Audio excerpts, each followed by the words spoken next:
Focus TV international breaking নিউজে আপনাদেরকে স্বাগতম। আসুন জেনে নেই আজকের প্রধান সংবাদ শিরোনামগুলো। ইসরায়েল ভ্রমণে যুক্তরাষ্ট্র ও যুক্তরাজ্যের সতর্কতা জারি।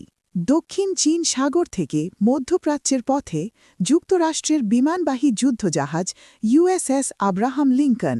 গ্রিন লাইন দখল করলে ন্যাটোর অবসান হবে। ডেনমার্ক ক্ষমতায় গেলে ইরানের পরমাণু কর্মসূচি বন্ধের ঘোষণা রেজা পাহলভির। গ্রিন লাইন দখলে অনর ট্রাম্প, ব্যর্থ হল যুক্তরাষ্ট্র ডেনমার্ক বৈঠক। 5 ঘণ্টা বন্ধ রাখার পর খুলে দেওয়া হল ইরানের আকাশসীমা। যুক্তরাষ্ট্রে বাংলাদেশি বংশোদ্ভূত নারীকে টেনে হিঁচড়ে গাড়ি থেকে নামালো আইস এজেন্টরা। থাইল্যান্ডে আবারও নির্মাণাধীন ক্রেন ভেঙে পড়ে নিহত 2।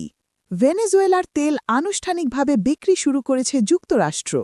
গাজায় যুদ্ধবিরতির দ্বিতীয় ধাপ শুরু, সাজানো নাটক বলছেন বিশ্লেষকেরা। মার্কিন হামলার আশঙ্কায় আকাশপথ বন্ধ করল ইরান। ইরানে মৃত্যুদণ্ডপ্রাপ্ত প্রতিবাদকারী ইরফান সুলতানির ফাঁসি স্থগিত। ইরানে হত্যাকাণ্ড বন্ধের আশ্বাসে সুর নরম করলেন ট্রাম্প। বিশ্বের 75 দেশের অভিবাসন ভিসা বন্ধ করছে যুক্তরাষ্ট্র। ইরানের বিরুদ্ধে হামলায় সৌদি আরবের আকাশসীমা ব্যবহার করতে যুক্তরাষ্ট্রকে নিষেধাজ্ঞা। এই ছিল আজকের প্রধান আন্তর্জাতিক সংবাদ শিরোনাম। আমাদের পরবর্তী সংবাদ দেখার জন্য ফোকাস টিভির সাথে থাকুন। ধন্যবাদ।